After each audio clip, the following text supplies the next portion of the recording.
대답하여 십자가를 질 수 있나. 주가 물어보실 때 죽기까지 나를 오리 손도 대답하였다. 너는 기억하고 있나? 너는 기억하 구원받은 강도를 구원받은 그가 회개하였을 때 낙원 허락받았다. 그가 회개하였을 때 낙원 허락받았다.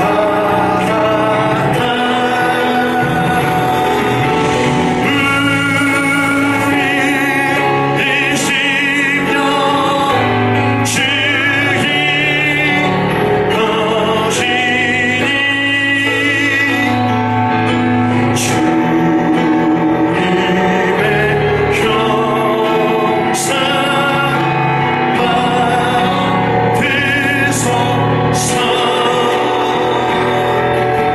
주의 더 따라 살아갈 동안 살아와 주소. 늘 같이 우리 심령 주님의 것이 되게 하여 주시옵소서. 우리 이 심령 주의 것이니 주님의 형상 받으소서. 주의 더 따라 살아갈 동안 살아와 주소. 늘 같이 오리라. 갈보리 산 위에 십자가 섰으니 주가 고난을 당함표라. 험한 십자가를 사랑하며 험한 십자가를 내가 사랑하는 주가 보혈을 흘림이라. 최후 승리를 얻기까지 주의 십자가 사랑하리. 빛나면 유한하기까지 험한 십자가 붙들기. 내 험한 십자가에 주가 흘린 피를 믿는 마음으로 험한 십자가에 주가 흘린 피를 믿는 마음으로 바라보. 나를 용서하고 내 죄 사하시려 주가 흘리신 보혈입니다. 나를 용서하고 내 죄 사하시려 주가 흘리신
빛나며 유감하기까지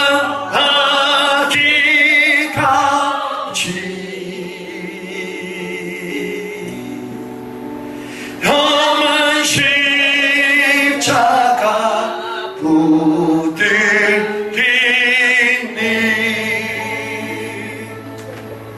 하나님,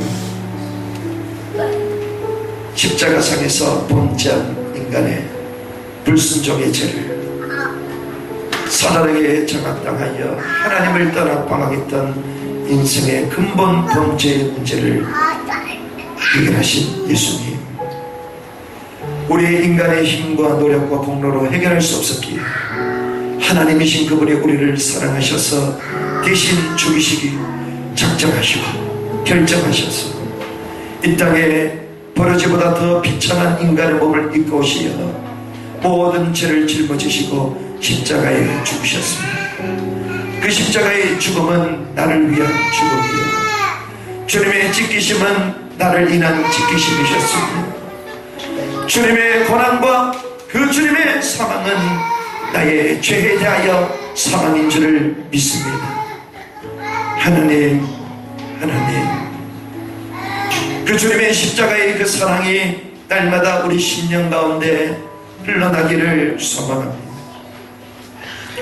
하나님의 그 복음에 가치 있는 십자가의 능력을 가치 없는 것으로,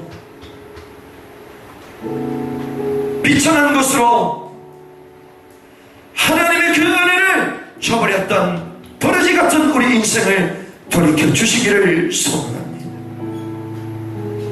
나의 나됨을 알지 못하고 하나님의 그 은혜를 망각했던 불신앙 가운데, 탐심 가운데 하나님의 은혜를 알지 못했던 우리 불쌍, 우리 영혼들을 주님 새롭게 일으켜 주셔서 하나님의 은혜, 하나님의 십자가를 내 인생의 최고의 가치의 자리에 두는 인생으로 우리를 변화시켜 주시옵소서.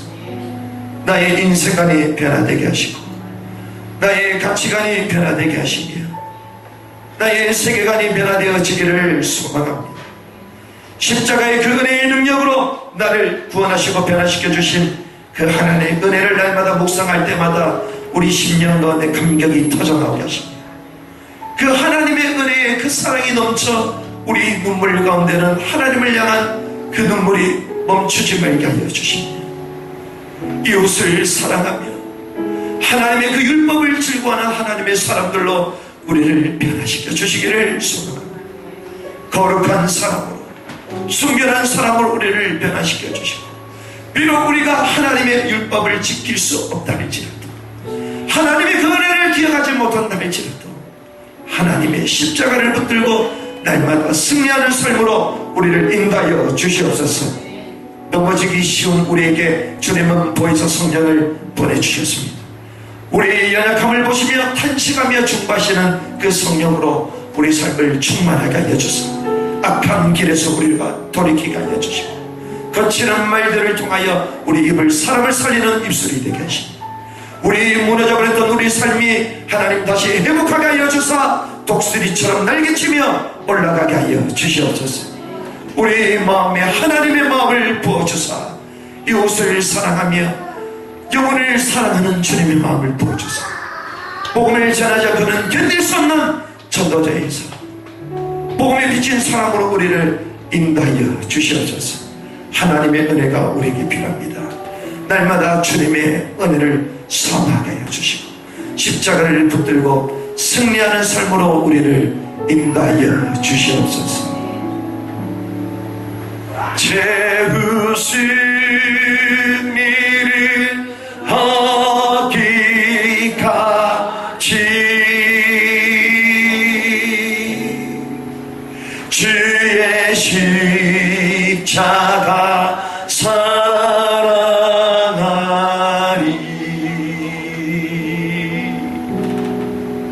빛나며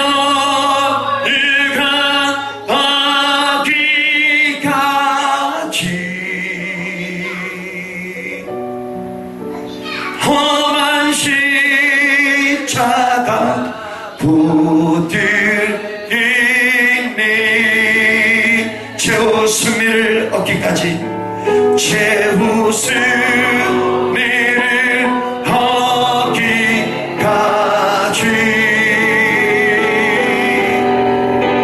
주의 십자가 사랑하니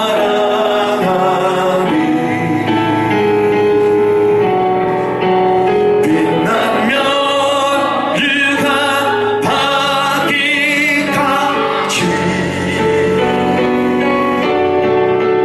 험한 십자가 붙들리네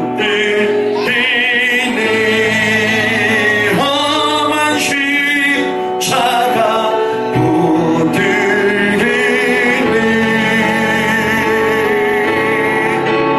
험한 십자가 붙들리네. 그렇습니다. 예수님 십자가는 완전한 것이요 충만한 것이요 우리 인생의 모든 문제를 해결하는 부족함 없는 것임을 믿습니다. 십자가의 복음으로 우리를 충만하게 하여 주시옵소서. 십자가의 복음으로 충분하지 못하게 만드는 모든 미혹의 영들이 예수님 앞에 무너지게 하여 주시고 하나님의 복음이 우리 가운데 있음에도 불구하고 하나님의 복음보다 다른 것이 우리 마음을 장악하도록 만드는 모든 사단의 유혹이 떠나가게 하여 주시옵소서. 세속과 정욕과 우상과 탐심을 멀리하게 하여 주시고 견딜 수 있으며 끊을 수 있으며 절제할 수 있으며 하나님이 원하시는 나로 변화되고 집중할 수 있는 사람으로 우리를 인도하여 주시옵소서. 날마다 원망과 불평 가운데 있었던 우리 삶이 현실 가운데 사로잡혔던 우리 삶이 현실을 초월하며 죽어 있었던 우리 영을 살려 또 다른 사람을 살리는 소망의 전도자로 우리를 인도하여 주시옵소서. 오늘 우리가 주님 앞에 나왔습니다. 약속하신 성령의 충만함을 허락하여 주시고 우리 마음과 우리 영혼 가운데 그리스도의 복음으로 기쁨이 충만하게 하여 주시옵소서. 날마다 낙심 가운데 빠지게 만드는 어둠의 영들이 떠나가게 하여 주시고 우울하게 만들며 실증하게 만들며 무의미한 인생으로 가치없는 삶으로 절망 가운데 빠지게 만드는 어둠의 권세가 예수 앞에 떠나가게 하여 주시옵소서. 우리 마음을 잡고 있는 모든 어둠의 권세들아 내가 나사렛 예수를 선포한다. 결박을 받고 떠나갈지어다.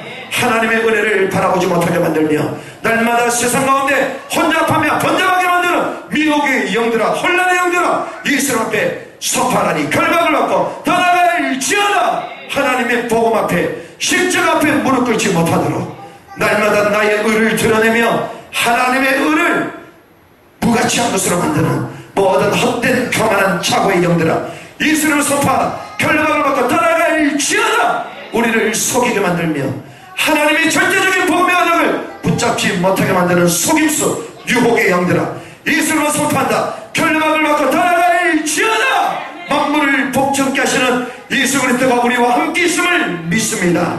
주님 영광을 받아 주시옵소서. 날마다 그 언약의 흐름 가운데 있게 하여 주시고 말씀과 기도와 전도의 흐름 가운데 있게 하여 주시며 우리 하나님과의 소통하지 못하게 만들었던 모든 버려졌던 그 곁들이 집중으로 말미암아 캠프로 말미암아 메꿔지는 것을 보게 하여 주사 증인으로 일어서게 하여 주시옵소서. 제 웃음을 하기까지 주님의 십자가를 사랑하며 주의 십자가 사랑하니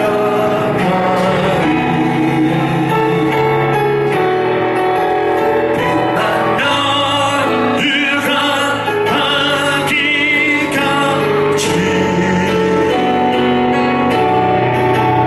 험한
최고의 영광을 받아 주시옵소서. 십자가 상에서 우리 모든 죄와 저주와 사망 권세를 도말하신 완전한 그리스도의 십자가의 은혜를 찬양합니다. 그 그리스도의 십자가의 은혜가 우리 가운데 임하게 하여 주시고 날마다 그 자유와 해방의 축복을 누리게 하여 주시옵소서. 십자가를 붙들 때 우리 삶의 우상이 따라갈 줄을 믿습니다. 십자가를 붙들 때 우리 삶의 모든 어둠의 권세들이 꺾여질 줄을 믿습니다.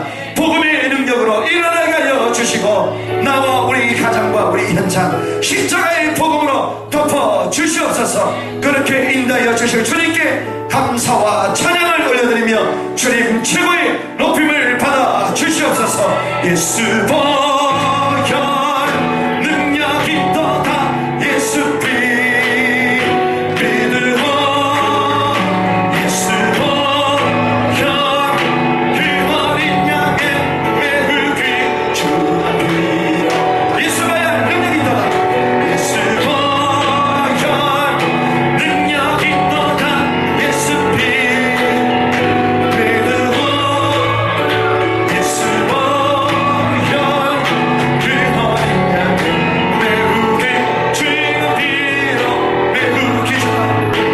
매우 귀중한 피로다 매우 귀중한 피로다. 우리 함께 하신 주님께 감사와 찬양의 박수를 올려드리겠습니다. 할렐루야. 뒤에 불 좀 켜주시면 좋겠습니다. 할렐루야. 예수 십자가를 붙들고 승리의 삶을 사시기를 주님의 이름으로 축복합니다. 승리의 삶을 산다는 것은 내 삶이 분열되지 않습니다. 내 삶이 절망 가운데 빠져 있지 않습니다. 내 삶이 무능력 가운데 빠져 있지 않습니다. 내 삶이 휘청거리지 않습니다. 그럴 때 이 복음은 우리를 온전하게 하고 완전하게 하며 또한 생명을 얻게 하는 소망으로 가득 차게 할 줄을 믿습니다. 그 능력의 복음, 그 십자가의 복음을 붙들고 승리하는 인생 되시기를 주님의 이름으로 축복합니다. 할렐루야. 찬송하세 찬송하세 주님 나를 구하셨네. 찬송하세 찬송하세 주가 구원하셨. 찬송가 260장입니다. 우리를 죄에서 구하시려 주 예수 십자가 지셨으니 기쁘게 부르세 할렐루야. 나 구원하 우리를 죄에서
여기 계시오니 다 와서 주의 말씀을 들읍시다. 주 오늘 여기 계시오니 다 와서 주의 말씀 듣기도 하며 생각하니 듣기도 하며 생각하니 참 진리시로다. 죄악 벗은 우리 영혼을 기뻐 뛰며 주를 보겠네. 하늘에 계신 주 예수를 영원히 섬기리. 하나님 감사합니다. 우리를 부르셔서 하나님의 소유 삼으시며 하나님의 말씀으로 우리와 함께 하셔서 말씀을 따라가는 자들로 하나님의 말씀을 인도받는 하나님의 백성 되게 하심을 감사합니다. 오늘도 우리에게 하나님의 말씀이 들려지게 하여 주시고 우리의 삶을 인도하시며 하나님의 역사를 이루는 그 귀중한 말씀 흐름 속에 우리 삶이 서 있을 수 있도록 하나님 우리 영혼을 붙드시고 인도하여 주시옵소서. 예배에 방해하는 모든 어둠의 권세가 예수 이름 앞에 떠나가게 하여 주시고 내 마음과 내 생각을 감찰하시는 성령이여 오늘도 완전한 복음의 말씀으로 우리를 살리시고 하나님의 절대적인 미션을 발견하는 귀중한 시간 되도록 성령님 우리를 인도하여 주시옵소서. 함께하신 주님께 감사와 찬양을 올려드립니다. 주님 최고의 영광을 받아 주시옵소서. 살아계신 주 예수 그리스도의 이름으로 기도드립니다. 할렐루야, 할렐루야. 찬양하는 가운데에 자막이 컴퓨터가 갑자기 업데이트가 되는 바람에 제가 찬송가로 바꿔서 불렀는데 원래 앞에 우리가 다 찬양하고 나서 기쁨의 찬양, 영적 전쟁에 승리하는 이런 찬양을 하려고 준비를 했는데 끊어졌어요. 그래서 우리가 찬송가 359장 우리 한 번 더 말씀드리게 찬양하면 좋겠습니다. 천성을 향해 가는 성도들아 앞길의 장애를 두려 말아라. 성령이 너를 인도하시리니 왜 지체를 하고 천성을 향해 가는 성도들아 앞길의 장애 성령이 너를 인도하시니 성령이 너를 인도하시니 359장입니다. 앞으로 천성을 향해 나가서 천성문만 바라보고 나가세.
때에 요즘 전도자께서 말씀하십니다. 우리 뇌가 각인된다. 뇌. 처음에는 주님께서 말씀하셨을 때에 제자들과 3년 6개월 동안 계시면서 다른 건 가르치지 않았지만 다른 건 다 보여주시면서 기도는 꼭 가르쳤습니다. 기도할 때 어떻게 가르쳤냐?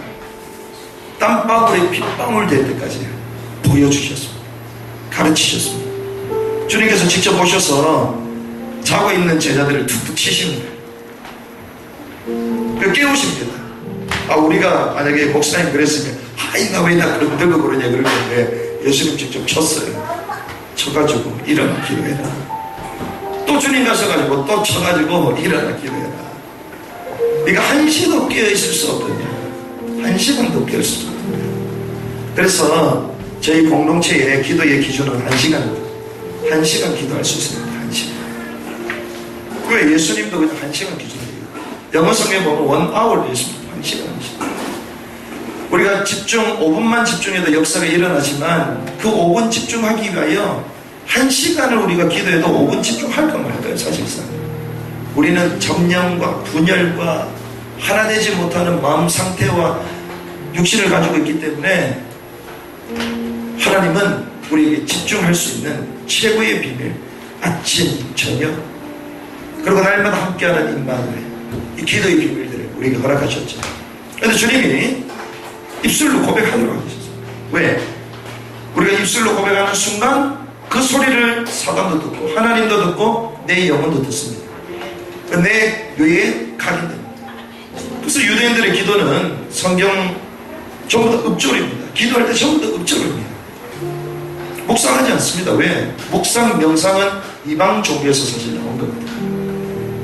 마음의 깊은 부분을 딱 들어가면 마음의 성령이 아닙니다. 흑암과 혼돈과 공허예요. 그래서 단전, 깊은 명상, 기입 운동 다 하면 나중에 결국 나라는 자아일체, 나라는 신이 내 영혼을 강력하게 지령합니다. 그래서 주님은 복음의 말씀을 계속 읊조리라고 했습니다. 여러분들이 기도하고 또 찬양할 때에 또 간증하고 전도할 때에 우리 영혼이 살아나게 될 줄 믿습니다. 그리고 그 말을 사단이 듣기 때문에 영적인 전쟁에서 승리할 수 있는 것입니다. 여러분들이 찬양할 때 생을 걸고 찬양하시고 기도할 때 모든 걸 다하여 기도하고. 전도자가 요즘 들어서 말씀하시죠. 소리 내서 기도하는 게 집중이 제일 잘 된다. 여러분들이 이런 가장 행복한 집중과 기도의 시간을 계속 누리시기를 주님이 축복합니다. 우리 렘넌트들 얼마나 떠드는지 얼마나 감사합니까? 할렐루야. 저렇게 떠들어도 집중할 수 있다. 하나님 우리를 제대로 훈련을 시키십니다. 할렐루야. 그래서 우리 아이들이 없으면 죽은 교회인데 또 아이들을 하나님 보내주시는 거 아닙니까? 또 저 친구들이 어려서부터 금요철화 하면서 막 돌아다니면 본인도 모르게 각인이 됩니다. 어느 날 저들이 5살 때, 4살 때 성령 충만 받아서 울면서 무릎 꿇고 기도하게 될 줄 믿습니다. 그런 교회로 될 거예요. 연세중앙교회 제가 이런저런 얘기도 많이 듣지만 그래도 놀라운 것이 있습니다. 금요철화를 가면 3시간, 4시간 적어도 기도하는 그룹들이 쫙 그래서 기도하고 있습니다. 그리고 본 예배가 딱 시작이 되면 아이들만 모이는 방이 있는데 그 아이들 6살, 7살 이런 아이들이 손 들고 울면서 찬양하고 기도를 해요. 왜? 봤기 때문에. 그래서 우리 부모 세대들이, 우리 1세대들이 정말 복음을 간절히 사랑하고 절박하고 그 가치 있게 이 복음을 누리고 예배하는 모습을 보여줘도 후대 사역은 되게 되어 있습니다. 아멘. 그래서 여러분들이 내가 후대를 잘 키워야 되겠다, 발자취를 남겨야 되겠다. 성경에 보면 발자취 남기는 인물이 사실상 없습니다. 너는 렘넌트다. 사실상 렘넌트는 아닙니다. 왜? 렘넌트는 사실상 과거형으로 존재하는 단어거든요. 우리가 죽은 사람한테, 복음 전하는 죽은 사람한테 순교자라고 말하잖아요. 죽었으니까 이미 과거가 된 겁니다. 살아있는 사람도 순교자라고 말하지 않습니다. 렘넌트라는 단어가 사실상 역사 이후에 평가되는 단어거든요. 너는 렘넌트다? 아니에요. 위로 차원에서 말하는 거죠. 환난과 대핍박과 세상의 유혹 가운데서도 마지막에 딱 살아남아 있었다더라. 나중에 역사가 그 사람을 렘넌트였다 이렇게 말하는 거예요. 그렇죠? 근데 우리는 너무 쉽게 시켜요. 그래서 우리가 발자취를 남겨야 되고 후대가 우리를 보기 때문에 아닙니다. 하나님이 우리를 보십니다. 호랑되어 하나님 앞에서 하나님이 지금도 우리를 보고 계세요. 우리 기준은 후대가 아닙니다. 하나님입니다. 우리가 하나님 앞에서 중심을 다하고 경건하게 살고자 힘쓰고 그 전도자의 마음을 회복하여 복음 전하고자 하는 그 다름질하는 인생이 나중에 흔적으로 남는 것입니다. 남길 필요도 없어요. 발자취로 남기는 것입니다. 그래서 그 후대들이 그걸 보고 따라가는 거죠. 이런 은혜가 있길 바랍니다. 그래서 후대도 중요하고 다른 사람 다 중요하지만 내가 정말 주님 앞에 세워져야 됩니다. 그 은혜가 있는 시간 되기를 주님으로 축복합니다. 우리 오래간만에 또 단기 선교 현장 가운데 왔고 또 착한 우리 주비 청년 집사 그리고 또 우리 인근에 같이 전도하는 우리 또 전도자 우리 성도님들 다 오셨는데 우리 환영의 박수로 우리 인사 나눠드리겠습니다. 우리 로마서 15장의 말씀 나누도록 하겠습니다. 로마서 15장 17절에서 33절의 말씀입니다.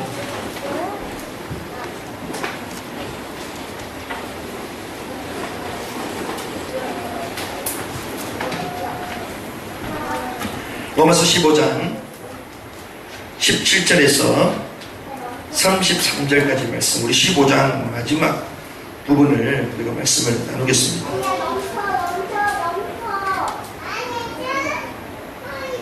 로마서 15장 17절에서 33절까지 말씀.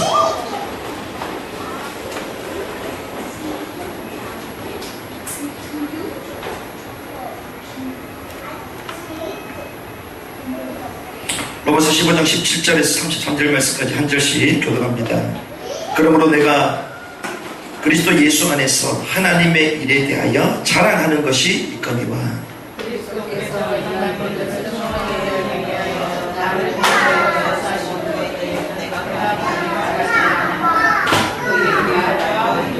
표적과 기사의 능력으로 성령의 능력으로 이루어졌으며 그리하여 내가 예루살렘으로부터 두루 행하여 일루 이공까지 그리스도의 복음을 편만하게 전하였노라. 또 내가 그리스도의 이름을 부르는 곳에는 복음을 전하지 않기를 기록된 바 주의 소식을 받지 못한 자들이 볼 것이요 듣지 못한 자들이 깨달으리라. 음과 같으니라.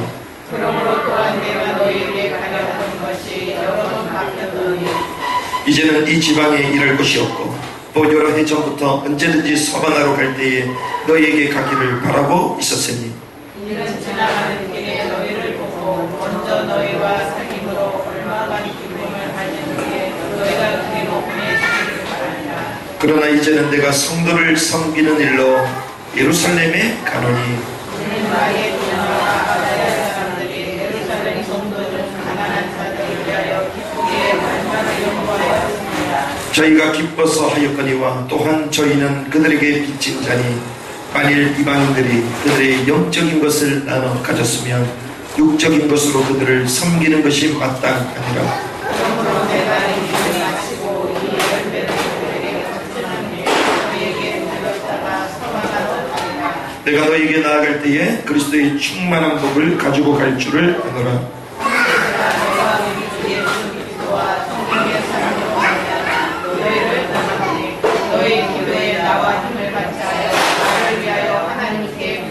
나로 유대에서 순종하지 아니하는 자들로부터 근심을 받게 하고 또 예루살렘에 대하여 내가 섬기는 일을 성도들이 받을만 하게 하고 나로 하나님의 뜻을 따라 기쁨으로 너희에게 나아가 너희와 함께 편히 있게 하라.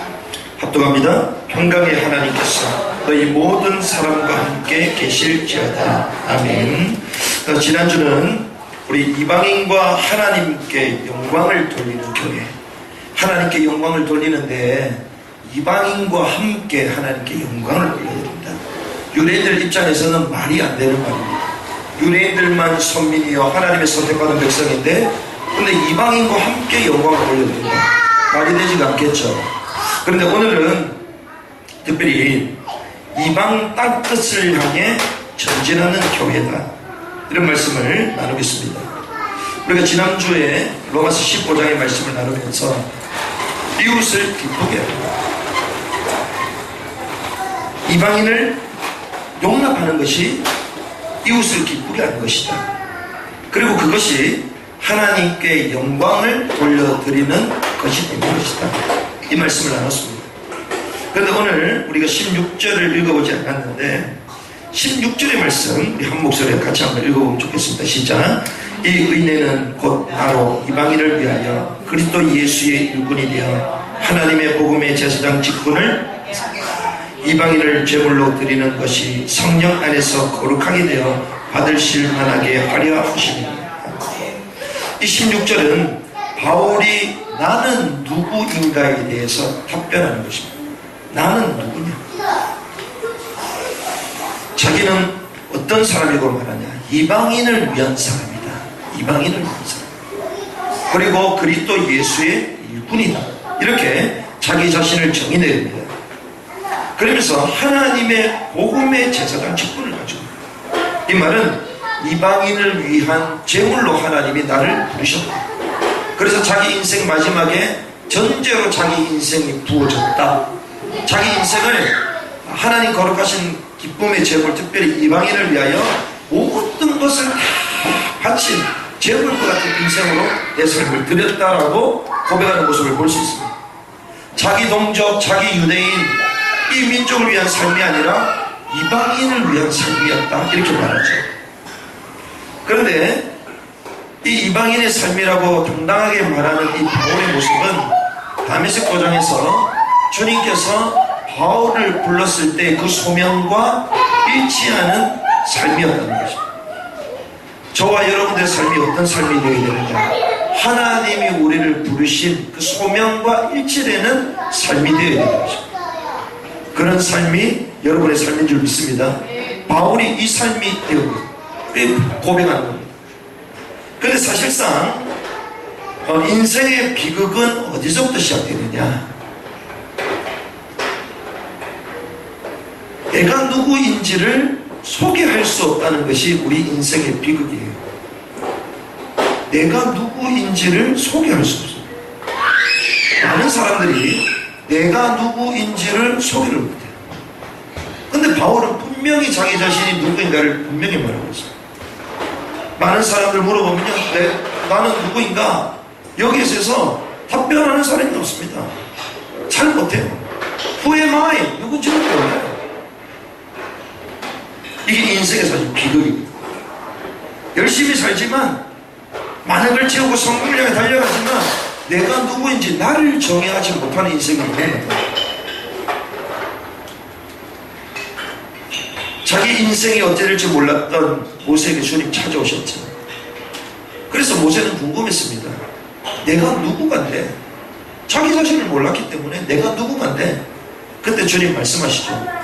너는 누구다, 이래 말하는데 하나님께서 또 문서가 보십니다. 나는 나다. 나는 스스로 계신 자다.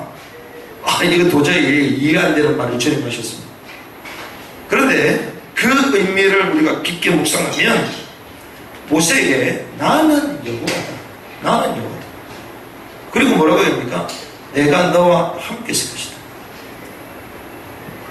하나님이 함께함으로 나의 인생은 가치가 있는 것입니다.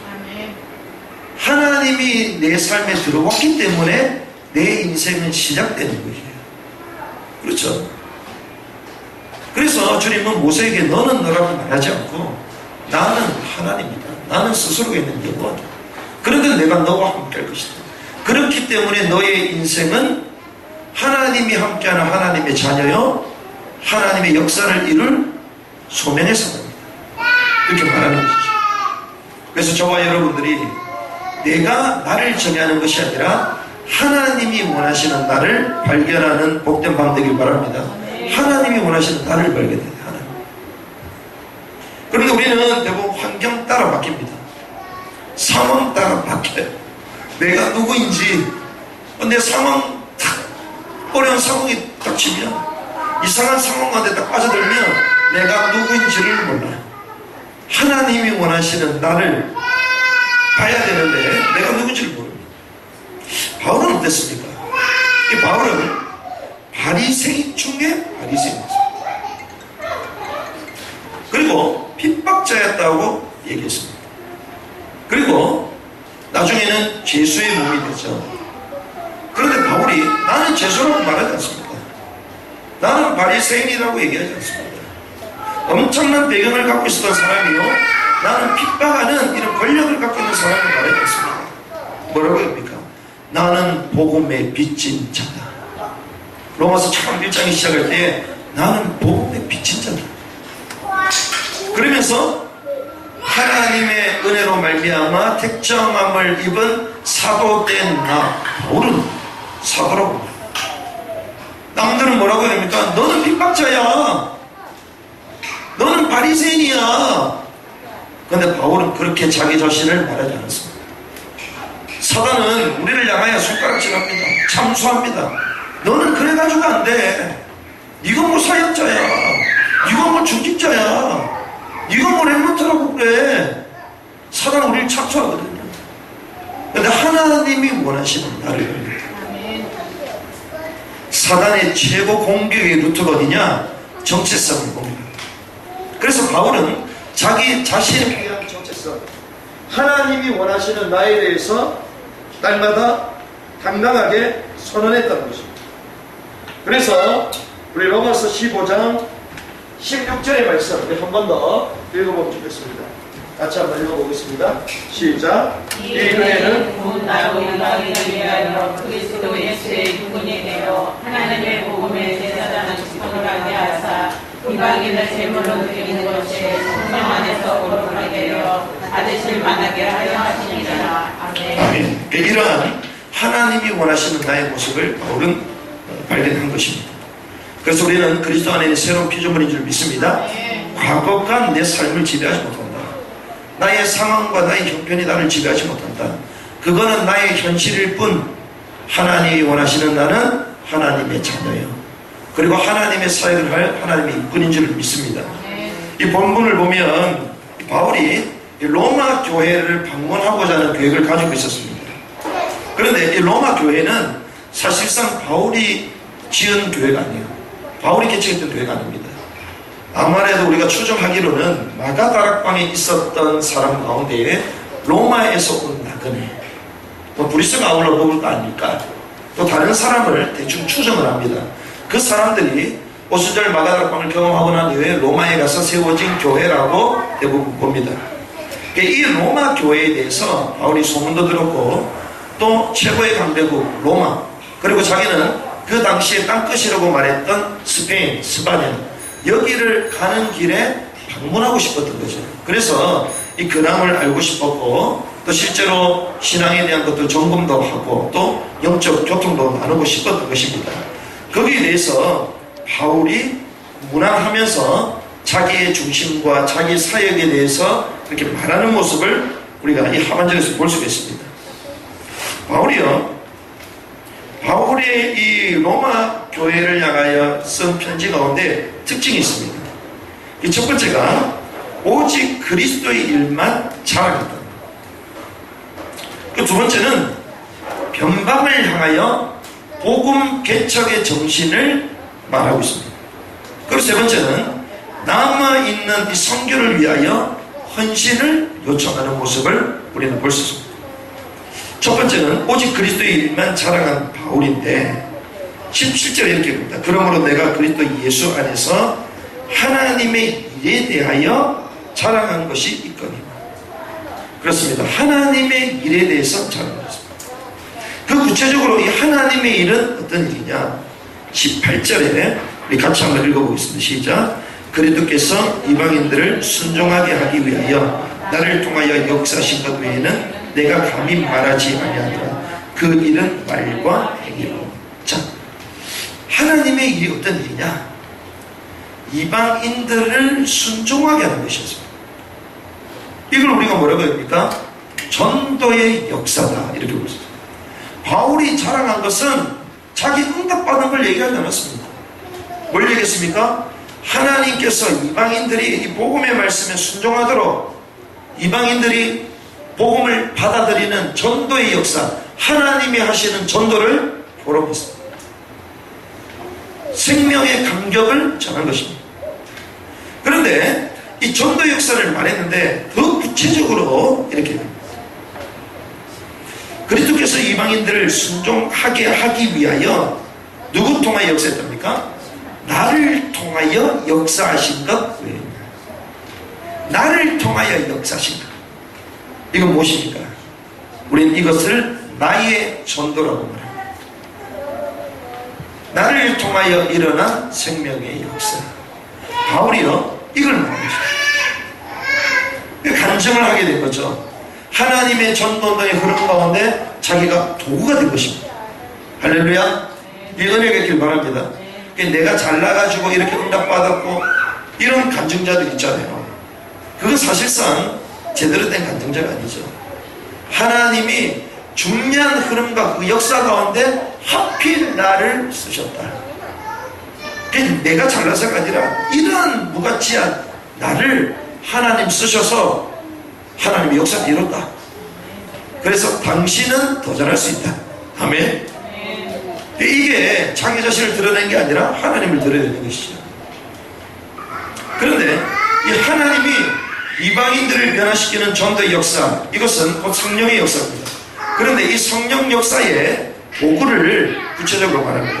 그게 뭐냐? 말과 그리고 행위와 그리고 표적과 기사가 따랐다. 말은 무엇입니까? 가르침과 선포하는 것입니다. 가르침과 전도하는 것입니다. 그러니까 이방인들이 그냥 예수가 그리스도를 하더라고, 그래 나도 믿자, 이게 아니라니까요. 전하지 않고는 어떻게 들을 수 있겠습니까? 그러니까 바울이 말을 했다는 거예요. 나의 말과 말하시기 바랍니다. 우리 지난주에 말씀 나눴죠? 땅끝이 어디냐? 선교지가 어디냐? 내 입술이 선교지가 됐어. 웬일입니까? 내 입술이 선교지야. 말이 안 나와. 땅끝이 어디냐? 땅끝까지 증인된다 그랬는데 전 세계는 복음화가 되거든. 내 입만 복음화가 안 돼. 복음이 안 나가. 사단이에요. 우리를 올가매는 거예요. 우리가 복음을 선포할 때 현장도 뒤집어지지만 우리 영혼도 바뀌거든요. 근데 우리가 말을 안 하니까 우리는 늘 내적인 고통 가운데 빠져있는 거예요. 그렇죠? 말, 가르침과 선포. 행위는 무엇입니까? 아니 내가 전도 열심히 했다, 이 행위를 말하는 게 아니에요. 몇 명 영접시켰다, 이걸 말하는 게 아닙니다. 하나님의 말씀에 묵묵히 순종하다가 어려움과 핍박과 고난을 받은 그 행위를 말하는 것입니다. 바울이 얼마나 핍박을 많이 받았습니까? 고난을 당했잖아요. 손과 수모를 다 경험했습니다. 죽을 고비를 넘는 그 행위를 말합니다. 우리가 어떤 때는 막 전도하면 전도 캠프 포럼을 하고 보고를 하면 영접 몇 명 되고 막 이러잖아요. 어떤 사람 포럼 다 가지고 막 나갈 때 당당하게 나가. 왜? 영접 많이 됐거든. 잘하고 싶어. 근데 영접 안 된 사람은 야 니가 해 당신이 해, 권사님에서 집사님에서 막 이러잖아요. 바울은 그걸 말하는 게 아닙니다. 고난 받은 걸 말하는 거예요.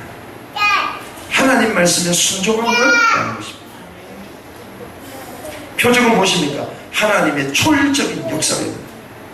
인간의 생각과 수준으로 이해할 수 없는 초월적인 역사. 기사는 무엇입니까? 자연계에 나타나는 이적입니다. 그런 이 시간표가 딱 맞아떨어지는 거죠. 이런 걸 통하여 하나님께서 이방인들을 순종하게 하셨다. 그러면서 어떤 일이 벌어졌다고 얘기합니까? 복음이 진보되었다. 이게 18절입니다. 예루살렘에서 리본까지.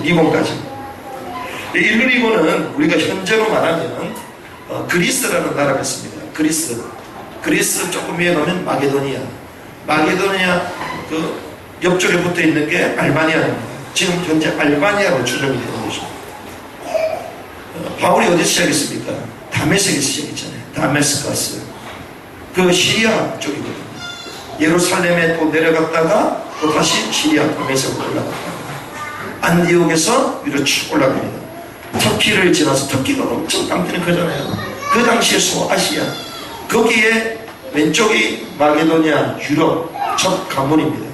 그쪽으로 들어가서 마게도니아 그 끝에 있는 일루기온까지 복음이 편만하게 전달했다. 그 당시에 말도 잘 못했을 거 아니에요. 그냥 걸어다녔을 건데 엄청난 하나님의 역사 가운데 편명하게 그 땅까지 간 것입니다. 사도행전 20장 1절에서 2절의 말씀 보면 바울의 3차 전도 이 마지막 여행 때 방문했다라고 추정이 됩니다. 그래서 그 당시에 로마, 이탈리아는 조금 더 왼쪽에 있잖아요. 여러분 입장에서 이쪽에 있겠죠. 이쪽에 있는데 그 당시에 이 일루리고는요 마게도냐 지방 북서쪽에 있는 로마의 하나의 편입된 주로 왔습니다. 그러니까 로마까지 들어간 거죠 사실상. 이렇게 사역을 했습니다. 근데 편만하게 전했다. 이게 무슨 말이냐? 편만하게 핍박이 있었는데 어떻게 편만하게 전했다고 말할 수 있냐? 이 말은 고린도서 3장 5절에서 11절 말씀 보면 바울이 그 얘기를 합니다. 자기는 어떤 사람이냐? 심는 사람이다. 그리고 물 주는 이가 또 있다. 그리고 자라게 하시는 이는 그리스도다. 이런 고백을 합니다. 자기가 실제로 심는 역할을 했는데 물 주는 사람도 있었고, 그런데 그 헌신에 하나님은 은혜를 주셔서 자라게 하신 거죠. 그러니 복음이 편만하게 전부됐다. 그러니까 이 얘기를 로마 교회 성도들에게 말하는 것입니다. 그래서 오직 그리스도의 일만 바울이 자랑한 것이죠. 그러면서 20절에서 23절까지 이렇게 얘기합니다. 20절 말씀 같이 한번 읽겠습니다. 시작. 또 내가 그리스도의 이름을 부르는 것은 복음을 전하지 않자를 힘썼으니 이는 남의 터위에 거듭하지 아니하려 함이라. 이게 웬일입니까? 복음을 전해야 되는데 이 전도자 이 바울 대전도자 이 바울이 복음을 전하지 않기로 했답니다. 이게 웬일입니까? 그리스도의 이름을 부르는 것에는 복음을 전하지 않기로 힘을 썼다? 도저히 이해 안 되는 말이다. 이 말은 남의 터 위에 건축하지 않겠다. 남의 터 위에. 무슨 말입니까? 경쟁하지 않겠다는 것입니다. 나의 기득권을 포기하겠다는 것입니다. 어떤 의미에서는 바울을 통해 일어났던 역사 전부 다 소문이 났습니다. 바울이 조금만 해도요 사람들이 몰려들었어요. 그런데 그 경쟁하지 않겠다. 요즘 한국과 세계가 어떻습니까?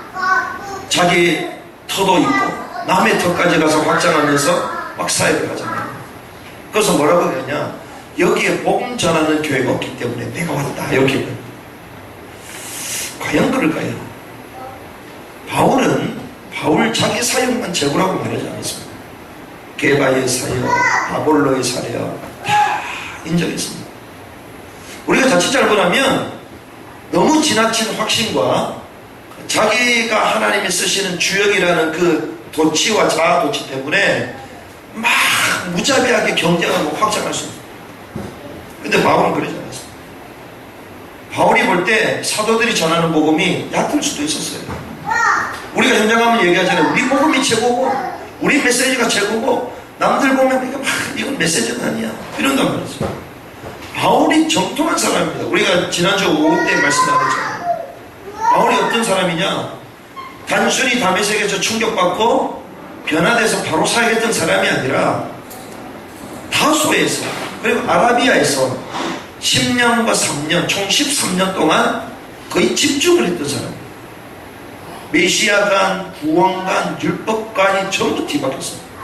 대신학자, 성경에 퍼펙트하게 외우고 그리고 자기 삶에 적응시켰던 바울.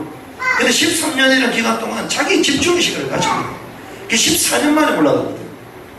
이랬던 바울. 그럼 바울이 볼 때 베드로가 말하는 게 얼마나 웃기겠어요.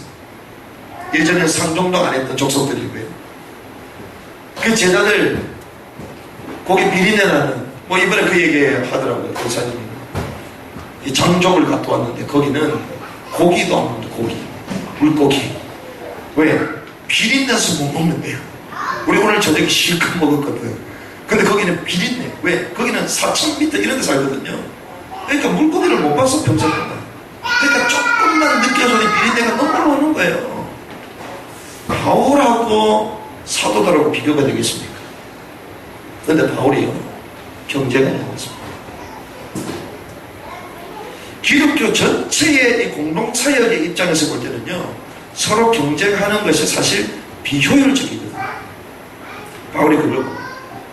특별히 복음이 전해지지 않는 미전도 종족 지역, 이런 종족에 대해서, 이런 현장에 대해서 무관심을 가지니까 사실상 선교가 정체가 된 것이었습니다. 주님이 오신 지 2000년이 됐음에도 불구하고 성체가 계속 선교가 정체됩니다. 이 바울은 안주하지 않겠다는 것입니다. 로마 제국의 유혹이 있었을까요? 없었을까요? 있었겠죠.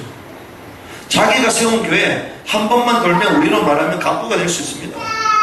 본인이 한 번만 돌면 전부 다 당회장 될 수가 있습니다.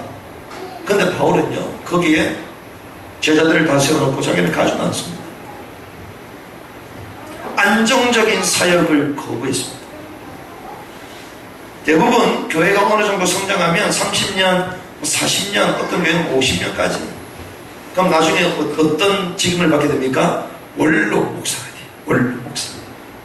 그 엄청난 그 브랜드, 그 교회의 그 배경 가운데 그 후광을 받으면서 막 사역합니다. 아, 위대한 교회 목사님. 그 원로 목사님, 개척했던 목사님. 그 후광을 받으면서 평생을 살아가요. 어떤 분은 어떤 줄 아십니까? 어떤 분은 그 교회 사역하지도 않는데 브랜드만 주고 매달마다 억 단위의 사례를 받아가시는 분도 계세요. 저는 그걸 잘못됐다고 말하는 것이 아닙니다. 뭐 필요하면 그렇게 할 수 있겠죠. 하지만 제가 나누는 것은 그러한 자리, 안정된 것들 대부분 그렇게 머물고자 한다는 것입니다. 근데 바울은 그러지 않아요. 바울은 어땠냐? 다시 복음의 불모지로 가야 된다. 바울은 그랬습니다. 진짜 복음의 사람은 내가 있는 그 현장에서 안주하지 않습니다. 불모지로 갑니다. 땅끝으로 도전하는 것입니다. 제가 어려서부터 하나님의 은혜로 모태신앙 가운데 자라왔지만 제 마음속에는 그 어려운 환경 가운데에 소시적 때부터 목회자가 되겠다. 그래서 결국 사역을 시작하는데 정말 어려운 곳에 시작을 했거든요. 그런데 이 부격자 생활을 하면서 제 마음속에는 개척이라는 생각을 단 한 번도 해본 적이 없습니다. 대부분 학교를 다녀도 다 개척 생각을 많이 하거든요. 개척해서. 저는 엄두가 안 나. 어떻게 개척을 하냐, 그게. 남들이 뭐 개척 얘기하면 저는 전혀 딴 얘기예요. 왜? 교회들마다 너무 어렵고 목사님들 연세 많으시죠.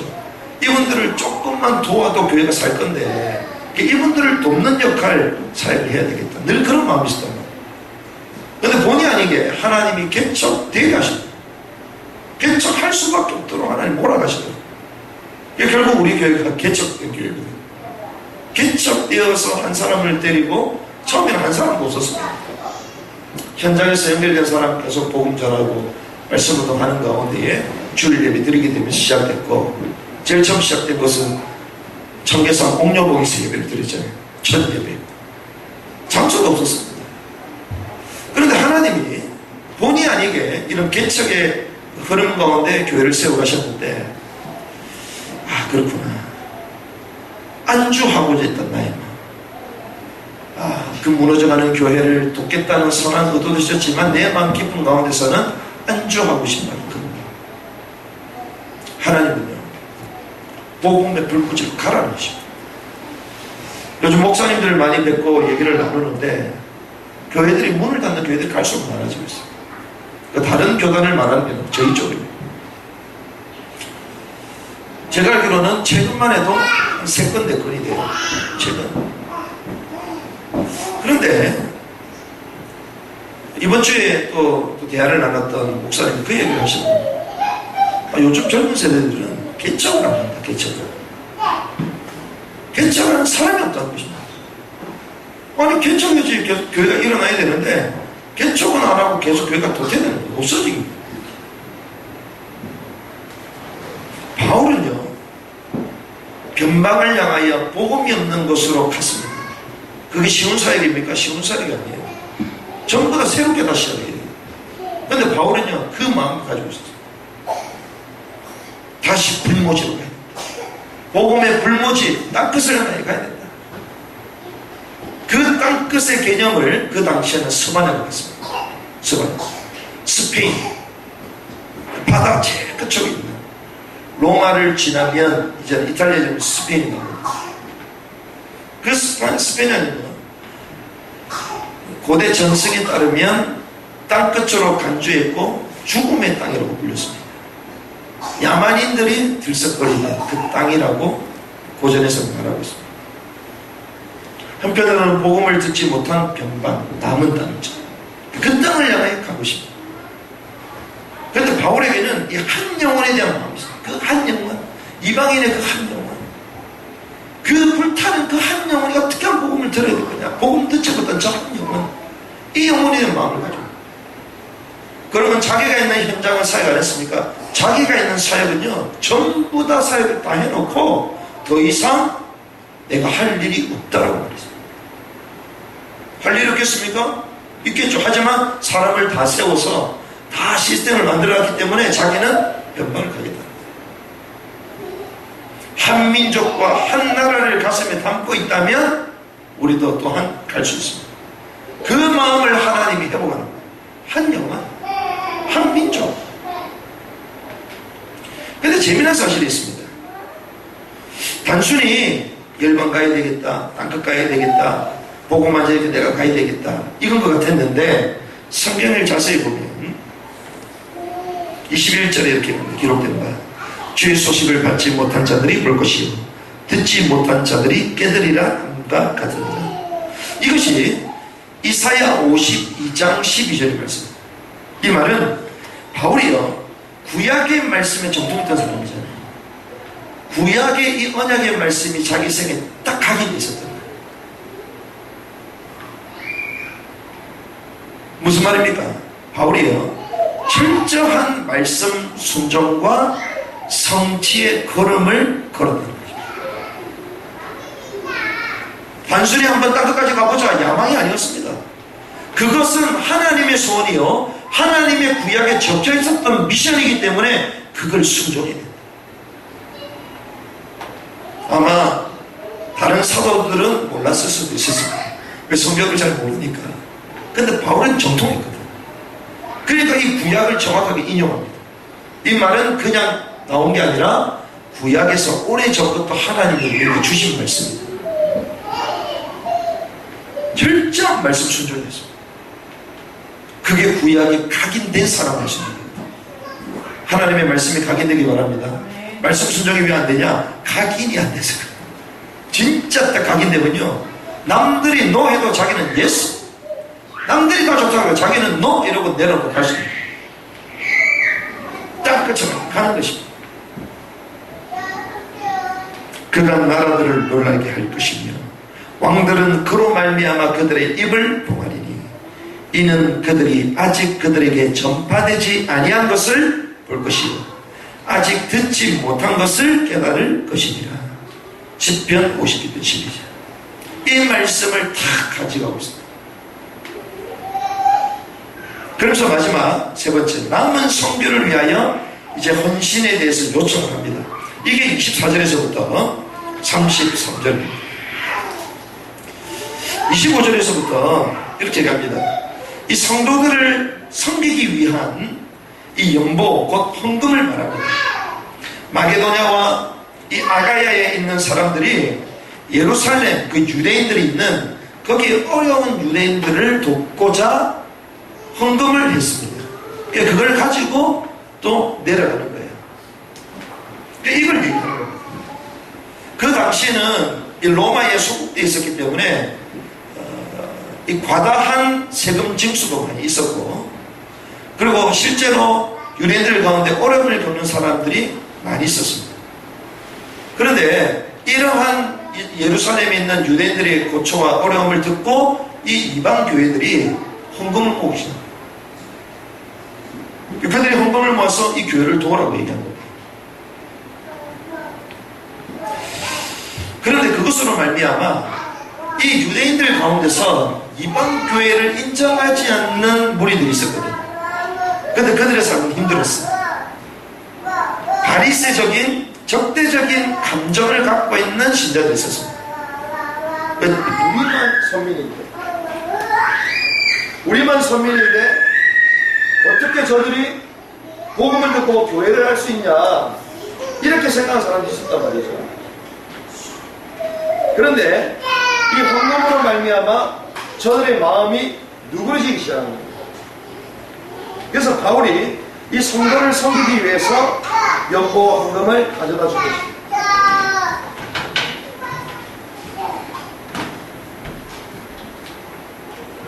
그래서 오늘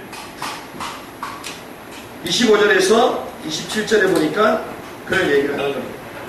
26절의 말씀 같이 한번 읽어보겠습니다. 이는 마게도냐와 아가야 사람들이 예루살렘 성대 중 가난한 자들을 위하여 기쁘게 얼마를 연구하였습니다. 그러면서 27절에는 또 이렇게 얘기합니다. 같이 한번 또 읽어보겠습니다. 저희가 기뻐 더하였거니와 또한 저희는 그들에게 빚진 자니 만일 이방인이 그들의 영적인 것을 나눠 받았으면 영적인 것으로 그들을 섬기는 것이 마땅하니라. 그렇습니다. 우리가 영적인 것을 나눴다면 육적인 것으로 섬기는 것이 마땅하다고 알려준 거예요. 우리가 영적인 도움을 받았습니까? 그럼 영적인 것 도움 받다고 입 닫는 사람들이 있단 말이에요. 그런데 영적으로 도움을 받았다면 그 은혜에 또한 육적으로도 우리가 갚을 수 있어야 됩니다. 마땅하다 이겁니다. 그래서 그들과 영적인 소통을 하는 거죠. 이게 단순한 헌금 이게 아니거든요. 저 적대적인 감정을 갖고 있었던 예루살렘 내의 바리새적인 그런 사람들, 신자들과 누그러지도록 영적 소통의 역할이 됐고, 그리고 사실상 너희들이 이 예루살렘에 있는 사람을 통한 영적인 도움을 받은 거 아니냐, 그러니 육신적으로 돕는 것도 마땅한 거다, 요걸 알려주는 것입니다. 그래서 또 한 가지 더 있습니다. 그게 뭐냐, 내가 나중에 스바냐 사역, 땅끝을 향하여 가는 데에 너희들이 배경이 되는 거죠. 변방 선교 사역에 너희들이 후원자가 되라, 그 얘기를 합니다. 저희가 감사하게도 그 몇몇 선교사님들을 도울 수 있는 길로 하나님이 인도를 하셨는데, 제가 이번에 그 F5 변방 지역에 다녀오신 분들 중심으로 그 종족 헌금이라는 걸 합니다. 이 종족 헌금은 내 개인과 우리 가정, 교회 차원이 아니라 내 개인과 우리 가정이 한 종족은 가슴을 품어야 되겠다. 그래서 종족 헌금을 할 수 있는 분들은 종족 헌금을 하시라, 그렇게 얘기했거든요. 근데 지금 어떤 한 분은 모리타니아 돕겠다, 모리타니아를 돕습니다. 또 어떤 분은 티벳을 돕습니다. 티벳을 돕습니다. 또 어떤 분은 요르단을 돕습니다. 얼마 안 되는 거지만 우리 가정이 한 나라는 품어야 되겠다, 그렇게 해서 그런 시스템을 만든 거죠. 마치 바울이 그 얘기를 하는 겁니다. 너희들이 영적인 도움을 받았다면 물질적인 육신의 헌신이 당연히 필요할 것인데, 내가 스바냐, 남들이 가자는 그 땅을 가기 때문에 여러분들도 그 일에 동참해라, 이 얘기를 하는 것이죠. 그러면서 한 가지 더 얘기를 합니다. 이게 30절에서 32절의 말씀입니다. 형제들아, 내가 우리 주 예수 그리스도와 성령의 사랑으로 말미암아 너희를 권하노니 너희 기도에 나와 힘을 같이하여 나를 위하여 하나님께 빌어. 이거는 기도해달라는 것이죠. 기도. 그런데 구체적인 기도 제목에도 그게 뭐냐, 31절입니다. 나로 유대에서 순종하지 아니하는 자들로부터 건짐을 받게 하고, 이게 뭡니까? 이방 전도의 열매를 맺을 수 있게 되다. 이 말은 불신자가 전도되도록, 이방인들이 전도되도록 기도해요. 그리고 또 이렇게 합니다.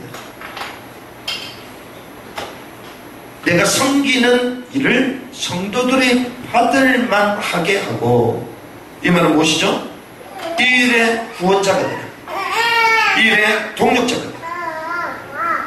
그리고 마지막, 나로 하나님의 뜻을 따라 기쁨으로 너에게 나아가 너희와 함께 편히시게. 이 말은 영적 교제를 위한 만남이 성사되도록, 이렇게 바울이 로마 교회를 방문할 수 있도록, 그럼 뭐가 됩니까? 영적 교통이 되잖아요. 이것이 되도록 기도해요. 이 말입니다. 그래서 남은 선교를 위하여 헌신과 요청이 바울이 세 번째로 로마 교회를 말할 것입니다. 그러면 우리가 말씀을 정리하도록 하겠습니다. 우리가 이 말씀을 나누는 가운데 이 바울이 변방으로 가겠다. 스바냐, 그 당시에 지구는 네모나다고 생각했기 때문에 스바냐, 스페인이 끝이구나, 그렇게 생각했단 말이에요. 그러면 과연 이 바울이 스바냐로 갔겠냐는 겁니다. 스바냐로 갔겠냐. 성경에는 기록되어 있지 않지만 고대 전승의 클레멘트라는 교부의 그 책에 보면 저작에 이런 얘기가 나와 있습니다.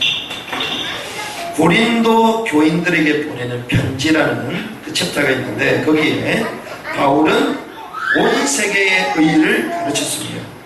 그가 서방의 끝에 도달했을 때 통치자들 앞에서 증거를 하였으며 이와 같이 하여 이 세상을 떠났다. 이런 내용이 기록되어 있습니다. 서방 땅끝, 이게 스바냐를 말하는 것입니다. 그러면 우리가 잘 아는 사도행전 28장 31절 제일 마지막에 이 새방에 살면서 감옥이었죠.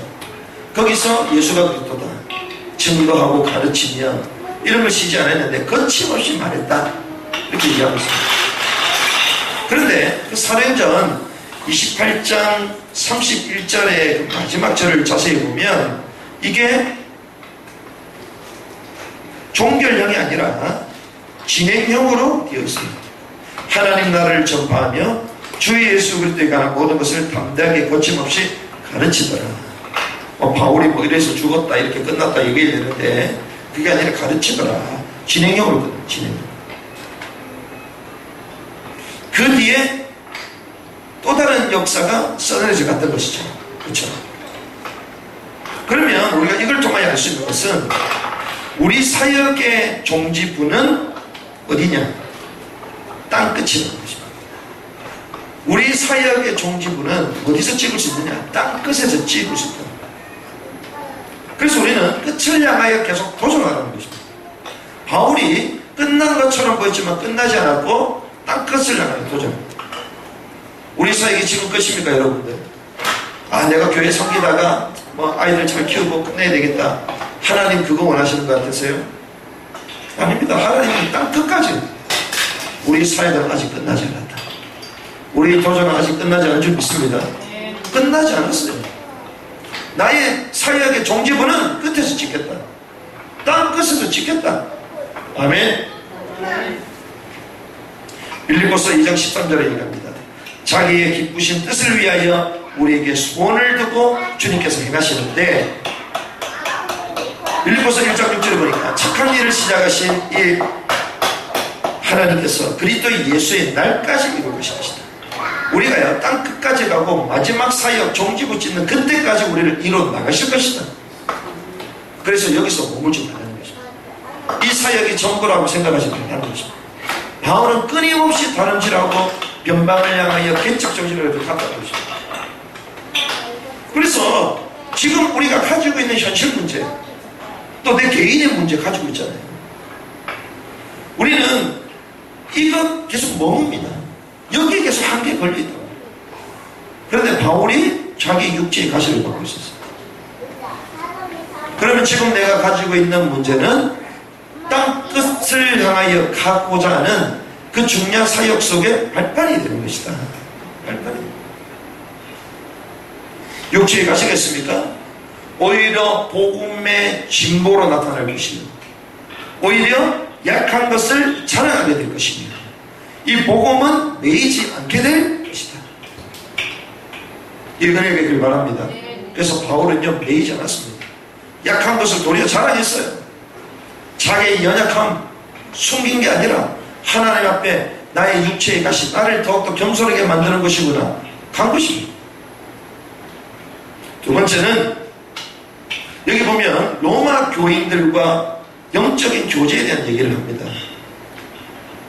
우리가 이걸 통하여 알 수 있는 것은 소통과 이 교제의 목적이 있어야 된다는 것입니다. 단순히 로마 교회 성도들 얼굴 보고 싶어서 바뀌었어요? 단순히 헌금 받으러 바뀌었습니까? 아닙니다.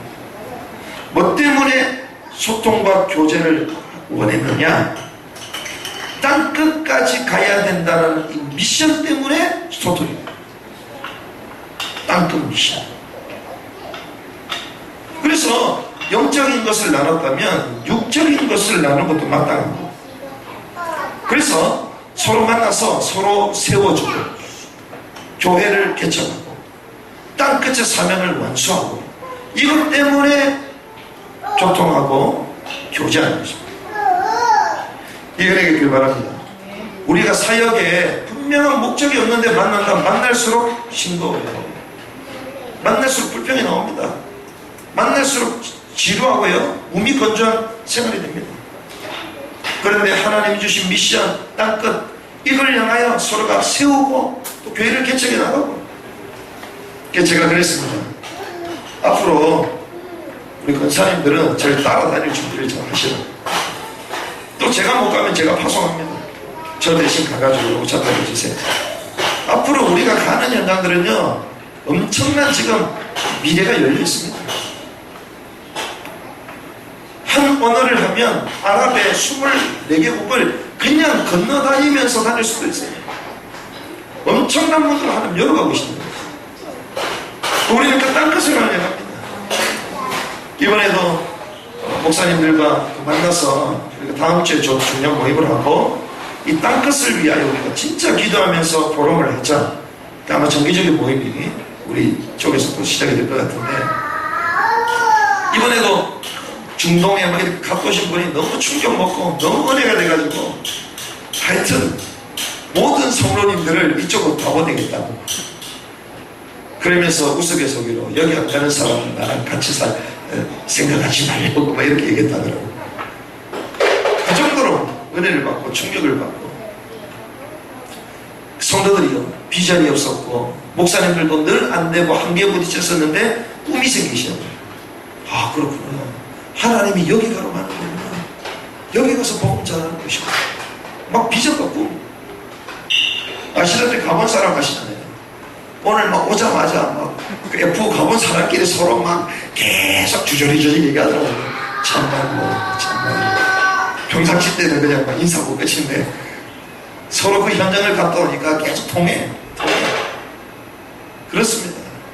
우리가 사역과 비전이 딱 통해야지 진정한 영적 소통이 일어나는 거예요. 바울이요 이걸 말하는 것입니다. 그래서 29절에 보니까 이 일에 충만한 복을 가지고 갈 것이다. 하나님의 엄청난 열매, 역사, 이 일의 기쁨, 비전 이걸 가지고 너에게 갈 것이다. 이거 가지고 서로 나누게 될 것이다. 바울이 이걸 로마 교회에 얘기하는 거죠. 나는 변방으로 갔다. 복음의 개척 정신이지. 남들하고 싸우지 않겠다. 기득권 가지고 가죠. 사실상 저도 하나님의 은혜 가운데 지금까지 지내고 있지만 아마 하나님께서 조금 더 우리 동문들과 그리고 또 다른 또 넓은 영역에서 좀 심부름을 할 수 있을 그런 일들이 거의 다 막 목전에 온 것이 아닌가 생각을 많이 하게 되는데 제가 뭐 본부 사역 같은 경우도 안 한 지가 10년 됐거든요. 10년. 제가 아직 40이 안 됐습니다. 30%가 아니고 10년이면 제가 얼마나 일찍부터 시작을 했겠어요. 그런데 사실상 제가 그 사역을 마무리했을 때에 서로 보이지 않는 이런 경쟁, 보이지 않는 자기성, 기득권, 이런 것들이 많이 있었거든요. 뭐 내가 무엇이 간데 그런 걸 하겠습니까? 하나님이 주신 은혜, 또 배워야 될 것이 너무 많은데, 그래서 제가 현장에서 그리고 또 다른 학문도 준비하고 이런 과정이 벌써 돌아보니까 10년이 지난 것 같아요. 10년이.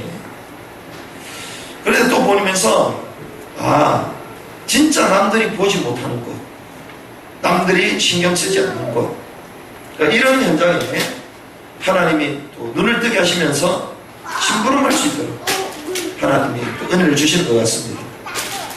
그래서 사실 우리가 동문전도학교, 이게 이번 주 돌아오는 주간 또 시작이 되고 또 앞으로도 캠프가 진행이 되는데, 사실상 동문들을 통하여 하나님은 이 민족의 제3의 전도운동, 1세대를 통하여 주셨던 마지막 복음운동, 전도운동 회복하기 원하십니다. 그런데 이 동문들과 하나 될 수 없다면 사실상 우리 대에 복음운동 끝났다고 봐야 됩니다. 근데 많은 분들이 20년 동안 훈련을 받았음에도 불구하고 아직까지도 개교의 수준을 못 벗어나고 있어요. 그럼 교회가 잘 돼야 되냐? 교회도 잘 안 됩니다.